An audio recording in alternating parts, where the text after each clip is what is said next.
morning, and a warm welcome to your show, Sunny Mornings in San Diego. We're the daily podcast that gets you started on the right foot with what you need to know. I'm your host, Melissa, and it's Monday, November 13th. We hope you had an awesome weekend. Now let's see what's happening in San Diego and around the world. You'll be interested to know today is World Kindness Day. World Kindness Day is an international holiday that was formed in 1998 to promote kindness throughout the world and is observed annually on November 13 as part of the World Kindness Movement.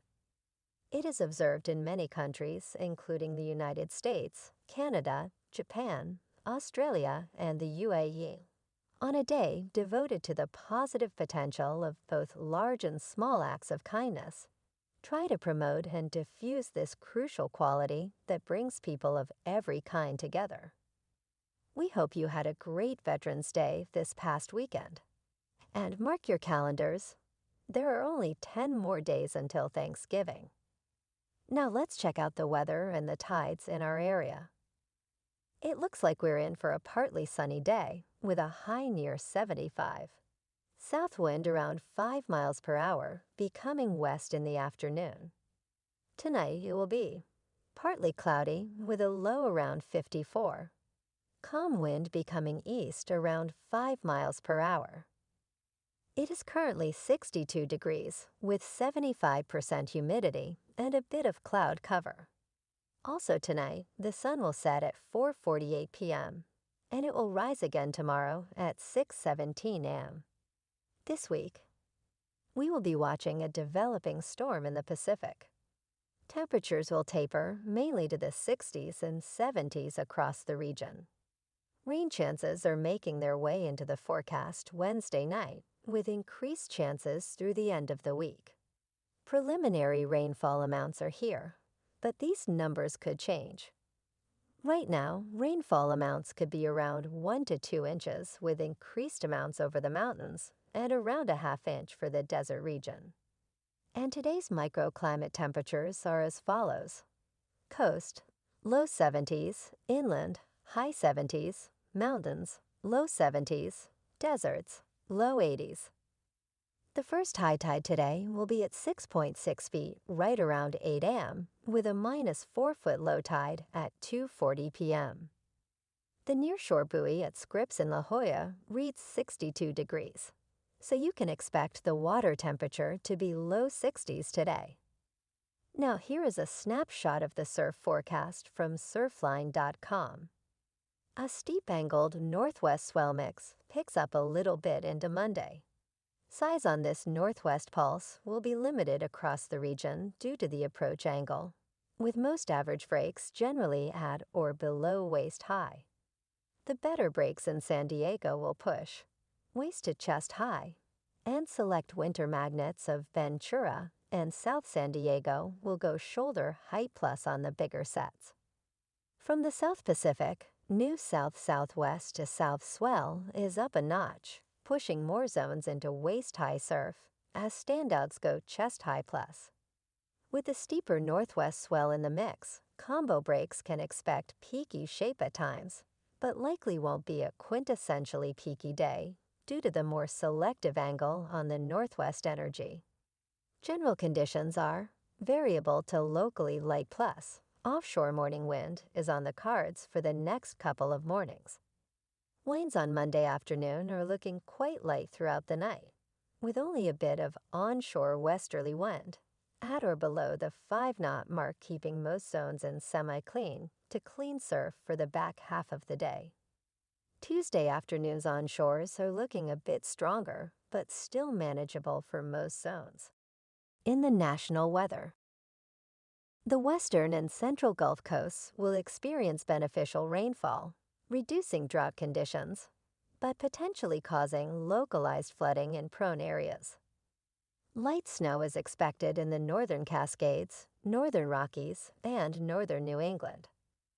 Above-average temperatures will prevail in the central Rockies, central and northern plains, and the Midwest, with some areas experiencing temperatures 15 to 25 degrees above normal. A stalled front in the Gulf of Mexico may lead to prolonged moderate to heavy rainfall, particularly in southeast Texas, Louisiana, and the western FL Panhandle, raising the risk of flooding. A major storm system that is currently heading toward the west coast is expected to bring rain to Southern California sometime Wednesday afternoon, developing into heavy rain on Thursday and Friday. Let's switch over to transportation now and check out the planes, trains, and automobiles for a moment. At the airport, the new Terminal 1 is still under construction, so keep that in mind if you're flying today. The Pacific Surfliner looks fine in our area. However, there are no ticket windows currently in Solana Beach and Oceanside. So you'll need to use a kiosk or be using the app if you start out at one of those stations. There are no issues reported with the coaster. Now moving on to some of the biggest news in sports from this weekend. Texas A&M fired head football coach Jimbo Fisher, despite owing him over $75 million. Fisher, who led Florida State to a national title, struggled to replicate success in his 6 years with the Aggies with a 45-25 record. Athletic Director Ross Stork cited a lack of improvement in recent years as the reason for the decision. Fisher's contract, with a staggering buyout, poses financial challenges for the school. The search for a new coach begins immediately, with hopes to finalize the hiring by December 4th. Assistant Elijah Robinson will serve as interim coach for the remaining 2 games. Oof, that's a lot of money to pay a guy for not working. And now for some scores from the National Football League. The Bengals lost at home to the Texans 30-27. The 49ers slaughtered the Jaguars in Jacksonville 34-3. The Chargers lost at home against the Lions 41-38. And the Rams had a bye this week. Tonight on Monday Night Football, the Bills are at home against the Broncos. Kickoff is at 5:15 p.m. In college football, we had a couple of great matchups. Number 1 ranked Ohio State played at home against unranked Michigan State. Ohio State took the win 38-3. Number 2 ranked Georgia played at home against number 9 ranked Ole Miss. Georgia blew them out 52-17. USC, who fell out of the top 25, played on the road against number 6 ranked Oregon, lost in a tough one 36-27. And the unranked San Diego State Aztecs lost to unranked Colorado State 22-19. Moving on to the NBA. The Lakers beat the Suns on Friday, 122-119, and also beat the Trailblazers on Sunday, 101-103. The Clippers lost to the Mavericks on Friday, 144-126, and also lost to the Grizzlies on Sunday, 105-101. In the big game on Saturday night, the Warriors lost at home to the Cavs, 118-110. In national hockey this weekend, the Kings lost at home against the Flyers 4-2. The Ducks lost at home against the Flyers 6-3. And the Bruins lost away against the Canadiens 3-2. The Major League Soccer playoffs continue this weekend with the Seattle Sounders at FC Dallas on Friday. Seattle pulled out the win 1-0. And the Houston Dynamo vs. Real Salt Lake ended in a tie. Don't ask me how that works in a playoff situation, but that's soccer for ya. On Sunday, the Columbus Crew beat the Atlanta United 4-2.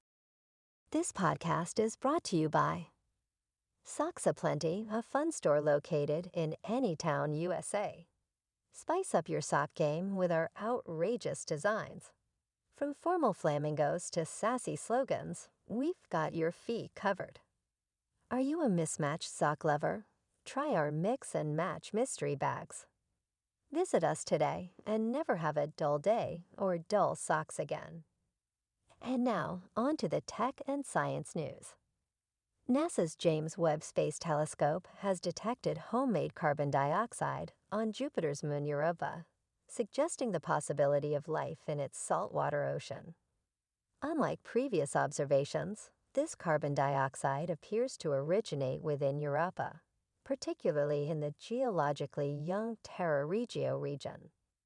The presence of both crystalline and amorphous carbon dioxide in chaos regions indicates recent movement between the surface crust and the interior ocean.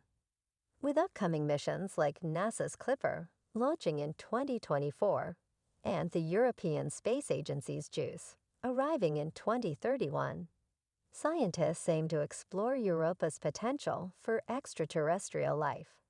That's exciting. And in more news, in an Austrian rock salt mine near Salzburg, archaeologists uncovered a remarkably preserved 2,200-year-old child's shoe, a rare find shedding light on Iron Age miners' lives. The mine's rock salt preserved the well-crafted shoe, approximately a UK children's size 11 and a half. The leather shoe, with flax or linen lacing remnants, dates back to the 2nd century BCE. While only one shoe was found, it suggests children were involved in mining activities over 2,000 years ago. Archaeological work in the mine has been ongoing since 2001, revealing additional artifacts like a wooden shovel fragment and fur remnants. In stocks this weekend, Asian shares experienced a slight weakening after initial gains, influenced by the upcoming U.S. inflation data and the upcoming summit between Joe Biden and Xi Jinping. Key markets, including Hong Kong, mainland China, and Australia, saw declines, while Japanese stocks remained steady. U.S. equity futures also dropped after a tech-led rally on Wall Street. Eyes are on the forthcoming U.S. consumer price data, expected to reveal a decrease in inflation to a year-on-year rate of 3.3% in October. Signs of improving U.S.-China relations ahead of the Biden-Xi summit include discussions about lifting the freeze on Boeing Co.'s aircraft by Beijing. Investors are cautiously optimistic about a positive outcome from the summit. Markets in Singapore and Malaysia were closed for a holiday. The focus this week includes the U.S. CPI data, UK jobless claims, China retail sales, and various speeches by central bank officials. In other news, the recent rapid rise in the stock market may seem reassuring, but caution is advised. While it recovered half of the losses from the previous 3-month sell-off, the author warns of potential false positives and a looming deeper sell-off. The analysis suggests that the market needs time to establish a new bull trend, and sudden reversals could lead to bull traps. Investors may be lured into buying on false signals, only to find themselves trapped when the market reverts to a downtrend. The article emphasizes the role of human nature, particularly FOMO, in creating and falling for bull traps. Despite the recent optimism, the author urges vigilance and highlights the need for a more stable foundation before considering a sustained bull market. And finally, Bitcoin is up to $36,923, and Ethereum is up to $2,041. Now, some interesting news from around the U.S. New York Jets quarterback Aaron Rodgers aims to make a remarkable comeback in mid-December after tearing his Achilles in the season opener against the Buffalo Bills. Rodgers underwent speed bridge surgery to expedite recovery.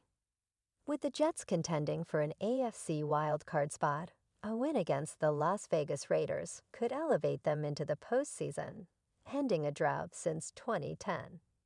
Despite facing playoff-bound opponents, Rodgers, previously with the Green Bay Packers, is determined to guide the Jets to the playoffs after 11 postseason appearances in his 15-year career. But I have my doubts, so stay tuned on that story.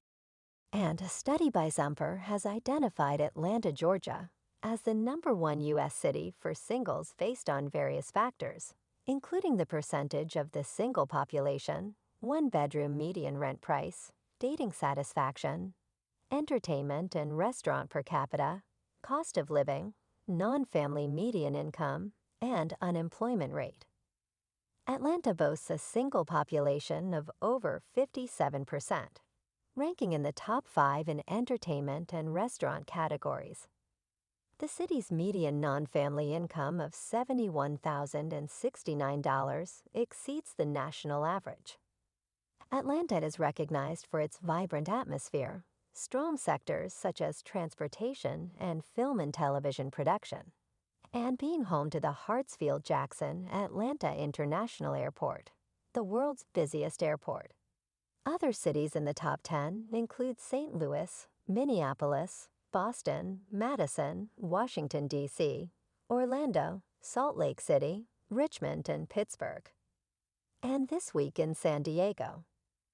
The Wonderfront Music and Arts Festival is happening on November 18 at Seaport Village in San Diego, California. The festival promises a diverse range of music styles, including electronic, hip-hop, rock, and reggae. The event will take place over 3 days, and attendees can expect an exciting lineup of popular artists. For more details about the festival and to learn about this year's artist lineup, you can visit the official Wonderfront website. Well, alrighty folks, it's time for the thought of the day. Every morning you have 2 choices: continue to sleep with your dreams or wake up and chase them. So get out there today and do some chasing.